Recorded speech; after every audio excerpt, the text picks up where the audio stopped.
Sebelum khutbah kita mulai, mari kita rapatkan saf yang di depan terlebih dahulu.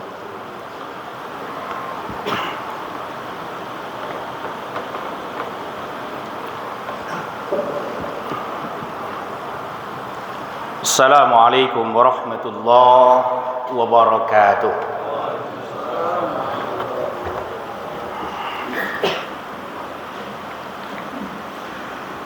Allahu Akbar, Allahu Akbar.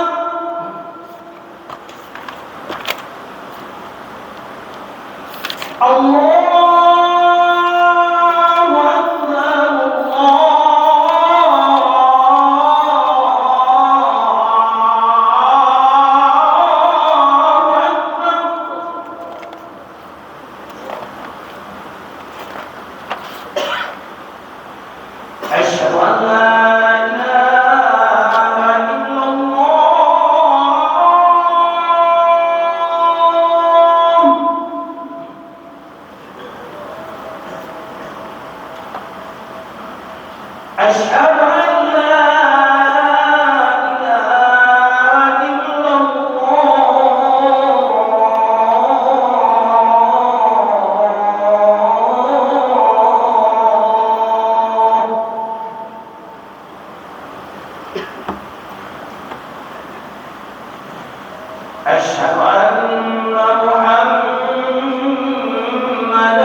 Alhamdulillahilladzi arsala rasulahu bil huda wa dinil haq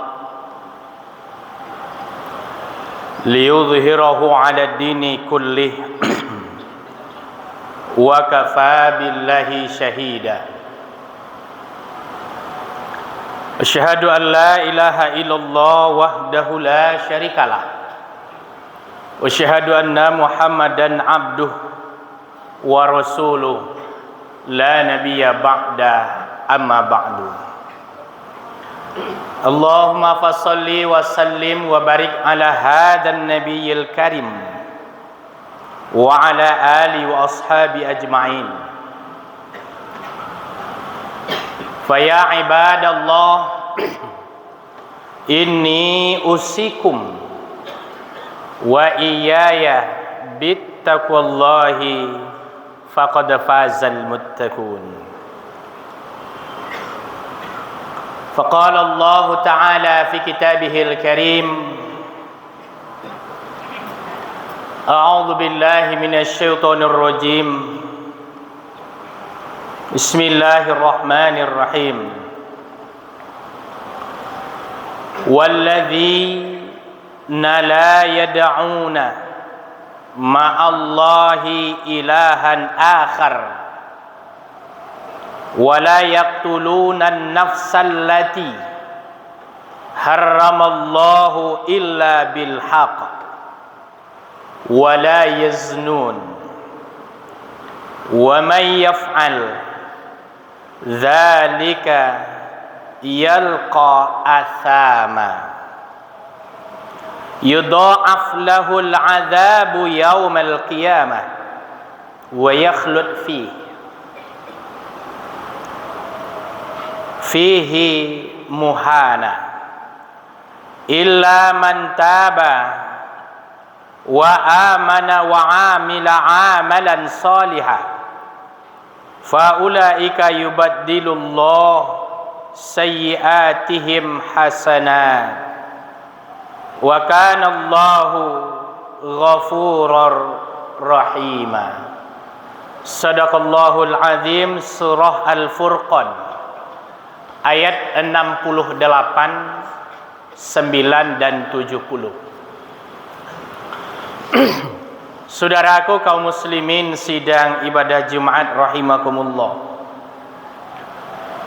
Kembali kita bersyukur kepada Allah. Alhamdulillah,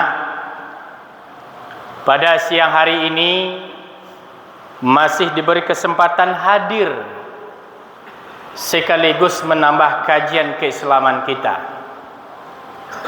Selawat dan salam kita bacakan dan kita doakan buat baginda Rasul Muhammad sallallahu alaihi wasallam. Allahumma salli ala Muhammad wa ala ali Muhammad. Saudaraku kaum muslimin sidang ibadah Jumat rahimakumullah.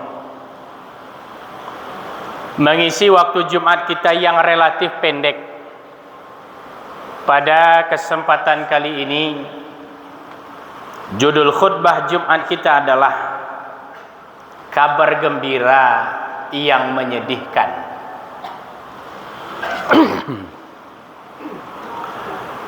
Untuk mengungkap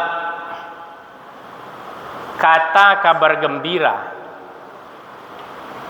selalu kita melihat di dalam kamus Munjid, kamus besar bahasa Arab. Kabar gembira itu menggunakan kata basyira. Ada kalanya kata itu untuk mengungkapkan kebahagiaan, ada kalanya mengungkapkan kesenangan, ada kalanya untuk mengungkapkan kenyamanan. Penggunaan kata basyira sebagai kabar gembira itu menggunakan dua masa. Masa yang akan datang juga menggunakan kata basyira, dan juga kata untuk kabar gembira itu telah terjadi. Selalu kita melihat penggunaannya dengan kata basyira. Sehingga ayat banyak di antaranya menggunakan kata basyira sebagai pengungkap kabar gembira. Seperti di dalam surah Al-Baqarah ayat 25. Bismillahirrahmanirrahim. Wa basyiril ladzina amanu wa amilus shalihat. Beri dia itu kabar gembira. Siapa dia? Itu orang yang beriman dan beramal soleh. Apa kabar gembiranya? Lahum jannah. Untuk mereka itu surga. Satu. Yang kedua, di dalam surah 48 ayat 8. Inna arsalnaka syahidau wa mubashshira wa nadhira. Sungguh kami mengutusmu Muhammad menjadi saksi untuk memberikan kabar gembira dan peringatan. Yang ketiga juga kita lihat surah 2 ayat 119. Inna arsalnaka bil haqq basyirau wa nadhira. Sungguh aku mengutusmu wahai Muhammad membawa kebenaran dan kabar gembira serta peringatan. Kita tengok lagi surah 6 ayat 48. Wa ma nursilu illa mubashshirina wa mundzirina. Jadi Bapak Saudara, kata basyirah ternyata dalam ayat sangat sering Allah gunakan dalam rangka menyampaikan kabar gembira. Lalu kita lihat lagi di dalam hadis Sahihul Bukhari jilid 2 bab jenazah, nomor hadis 647, yang berbunyi an Abi Dzar qala. Dari Abi Dzar dia berkata, qala Rasulullah sallallahu alaihi wasallam. Rasulullah sallallahu alaihi wasallam berkata, apa kata beliau? Atani mir rabbi. Telah datang kepadaku utusan dari Tuhanku. Berarti di sini maknanya adalah malaikat Jibril yang datang. Fa akhbarni. Dia memberi kabar kepadaku. Lalu Abu Dzar bertanya, kabar apa ya Rasulullah? Basyaroni. Oh, kabar gembira. Hadis pun mengungkap kata gembira juga menggunakan kata basyar. Ya, kata Abu Dzar. Lalu apa? Apa kabar gembiranya?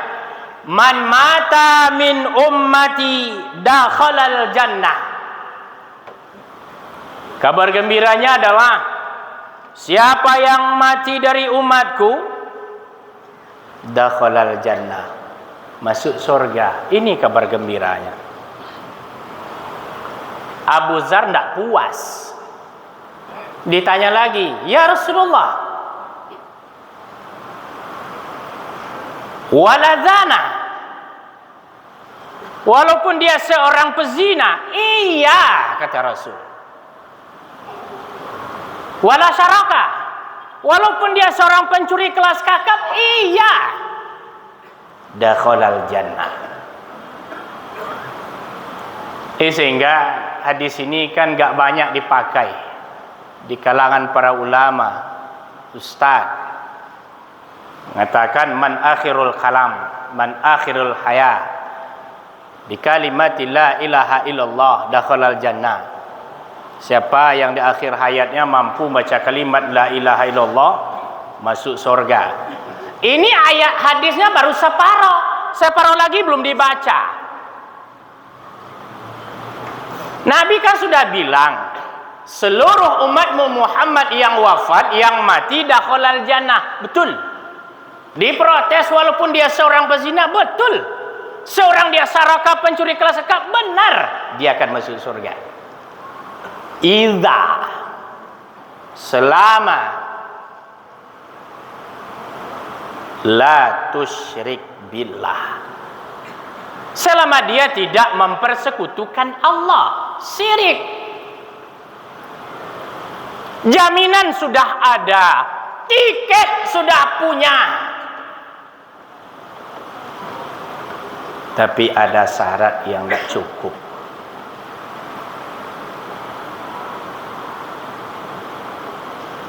Apakah dia tidak berbuat syirik? Kita tengok ayat tentang syirik. Innallaha la yaghfiru ayyushraka bihi. Sesungguhnya Allah tidak akan mengampuni dosa syirik. Wa yaghfiru ma duna dzalik, aku akan ampuni dosa selain itu. Liman yasha, bagi siapa yang aku kehendaki. Wa may yusyrik billahi faqad iftara isman 'azima. Karena mereka yang berbuat syirik itu adalah mereka yang sudah bikin dosa besar. Kita tengok lagi surat An-Nisa, wa'budullah, sembah Allah. Ujungnya la tusyrik billah, jangan kamu mempersekutukan Allah. Bapak saudara, apa itu syirik? Syirik itu kan bahasa Arab syarokah, bekerja sama, menduakan. Jadi kalau dalam bahasanya syirik itu adalah orang yang percaya, yang menganggap ada benda, ada makhluk, ada mantra dan lain sebagainya yang dapat melindungi dan membantunya. Itulah yang dimaksud dengan syirik. Seperti kebanyakan wanita yang sedang hamil, dia mau pergi ke pasar, ada belanja, maka untuk pergi ke pasar dia membawa sesuatu yang bisa melindunginya, seperti gunting, dasun, dan lain sebagainya, yang dianggap itu mampu melindunginya. Ini sangat kontrol dengan ayat. Ayat kan sudah bilang Allahus Somad, Allah tempat meminta. Dan juga Allah sudah bilang la haula wala quwata illa billah. Ini yang syirik. Di satu sisi kita sudah dapat jaminan masuk surga, di sisi lain ada dosa yang tidak terampuni. Apalagi kalau dia wafat sementara dosa itu belum dia obati.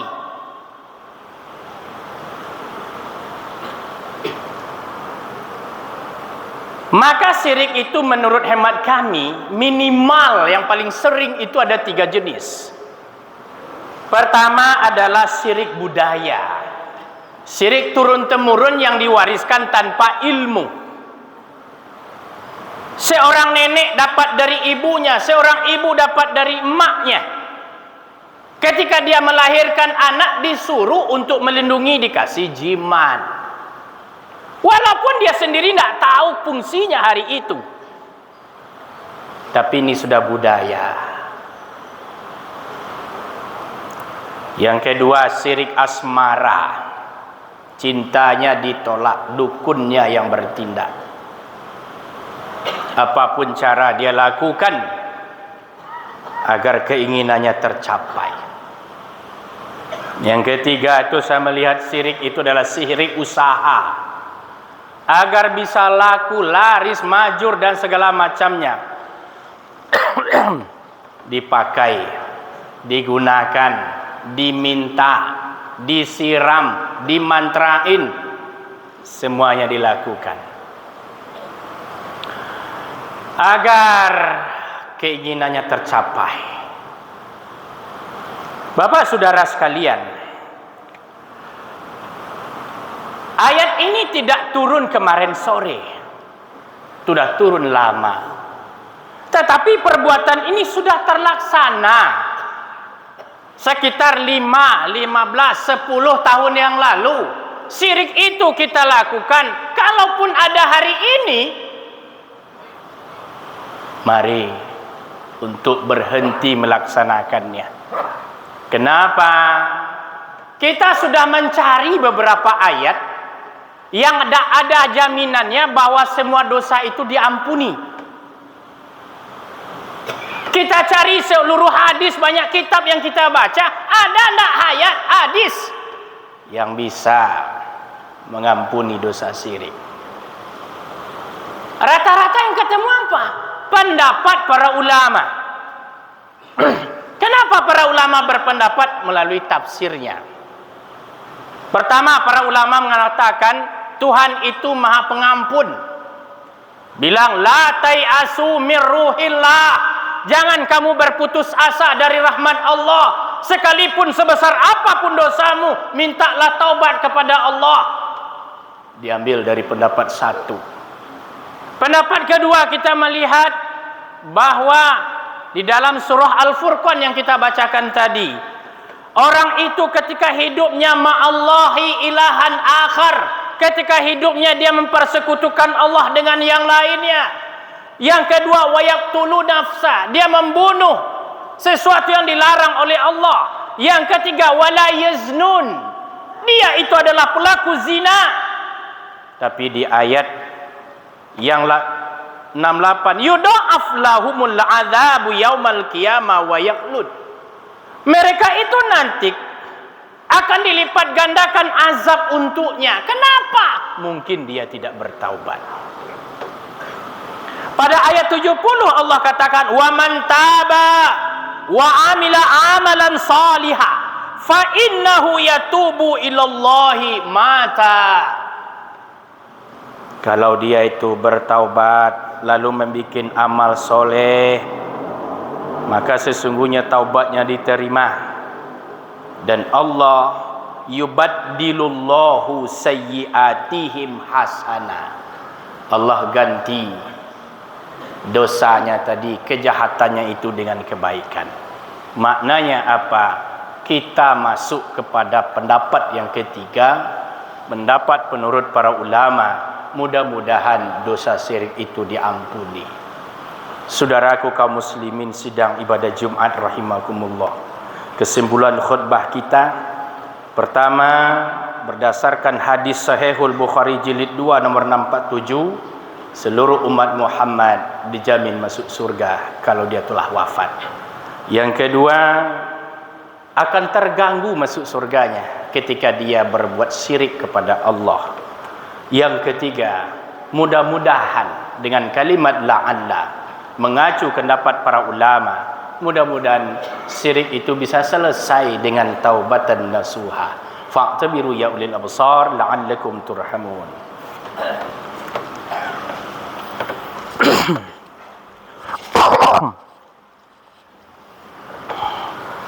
Alhamdulillahilladzi hamdan katsiran kama amar. Syahadu la ilaha illallah wahdahu la syarikalah wa syahadu anna Muhammadan abduhu wa rasul la nabiyya ba'da amma ba'du. Qala Allah ta'ala fi kitabihil karim, a'udzu billahi minasy syaithanir rajim. Bismillahirrahmanirrahim. Wal 'asri innal insan lafi khusrin illa alladzina amanu wa 'amilus solihati wa tawassaw bil haqq wa tawassaw bis sabr. Allah bersumpah menggunakan huruf qasamnya, waw, demi masa. Innal insan lafi khusrin, manusia itu rata-rata rugi. Umur panjang, amal sedikit. Harta banyak, kikir kelewatan. Waktu luang banyak, terbuang sia-sia, rugi dia. Yang tidak rugi siapa? Mereka yang beriman dan mereka yang punya amal soleh. Innallaha wa malaikatahu yusalluna 'alan nabi ya ayyuhalladzina amanu sallu 'alaihi wa sallimu taslima. Allahumma salli 'ala Muhammad wa 'ala ali Muhammad kama sallaita 'ala Ibrahim wa 'ala ali Ibrahim wa barik 'ala Muhammad wa 'ala ali Muhammad kama barakta 'ala Ibrahim wa 'ala ali Ibrahim fil alamin innaka Hamidum Majid. Allahumma ighfir lil muslimin wal muslimat wal mu'minin wal mu'minat al ahya'i minhum wal amwat. Rabbana zalamna anfusana wa illam taghfir lana wa tarhamna lanakunanna minal khasirin.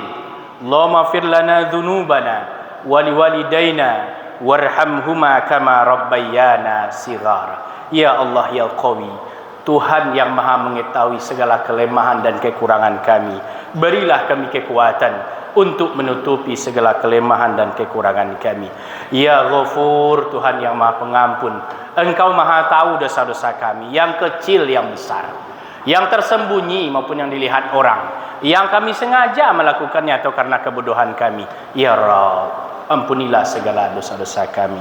Ya Allah ya Ghani, Tuhan yang maha kaya, Engkau maha tahu keinginan dan kebutuhan kami, cukupkanlah segala keinginan dan kebutuhan kami. Rabbana atina fid dunya hasanah wa fil akhirati hasanah wa qina azabannar walhamdulillahi rabbil alamin.